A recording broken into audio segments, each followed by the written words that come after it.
আসসালামু আলাইকুম প্রিয় শিক্ষার্থী বন্ধুরা। আজ আমরা অষ্টম শ্রেণীর পণ্ডশ্রম কবিতার ১১৪, ১১৫ পৃষ্ঠার কাজ করব। চলো শুরু করা যাক আজকের ক্লাস।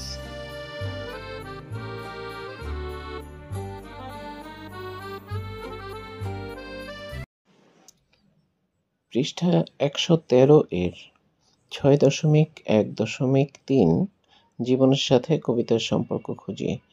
এখানে বলেছে পণ্ডশ্রম কবিতার আলোকে নিচের কয়েকটি প্রশ্ন দেওয়া হলো, প্রশ্নগুলোর উত্তর তৈরি করো এবং বন্ধুদের সাথে মিলিয়ে নাও। তো চলো এখানে দেখি ১ নম্বর প্রশ্নটা কি আছে। এখানে ১ নম্বরে দেখো রয়েছে পণ্ডশ্রম কবিতায় কিভাবে শ্রম পণ্ড হলো। তো চলো দেখি আমি কি লিখেছি, দেখে নাও।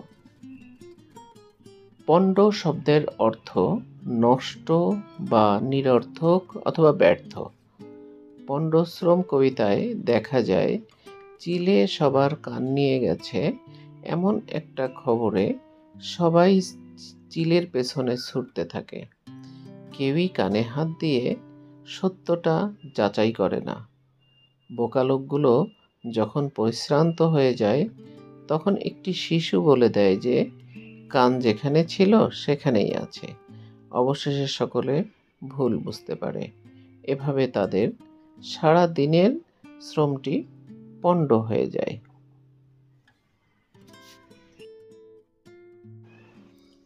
২ নম্বর প্রশ্ন কি রয়েছে দেখো। তথ্য যাচাই না করে কাজ করলে তার ফলাফল কি ধরনের হতে পারে বলে তুমি মনে করো? চলো দেখে নেওয়া যাক আমি কি লিখেছি। বর্তমান যুগ অবাধ তথ্য প্রবাহের যুগ। এ সময় সঠিক তথ্যের সাথে অসংখ্য বানোয়াট মিথ্যা তথ্য আমাদের সামনে উপস্থাপিত হয়। এমন সব অসত্য তথ্য বিশ্বাস করলে ও প্রচার করলে আমাদের ব্যক্তিগত সামাজিক জীবনে নানা ধরনের অশান্তি দেখা দিতে পারে। এমন অপপ্রচার থেকে আমাদের সকলকেই সতর্ক থাকা উচিত।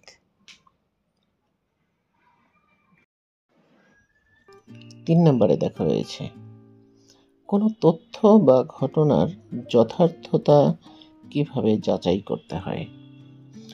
আমি এখানে লিখেছি অসংখ্য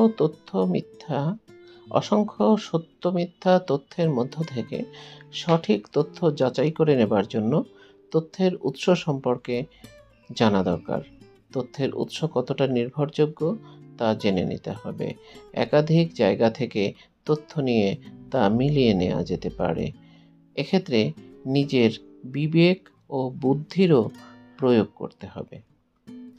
এভাবে আমরা একটা সঠিক তথ্য সম্পর্কে বা সঠিক ঘটনা সম্পর্কে জানতে পারবো।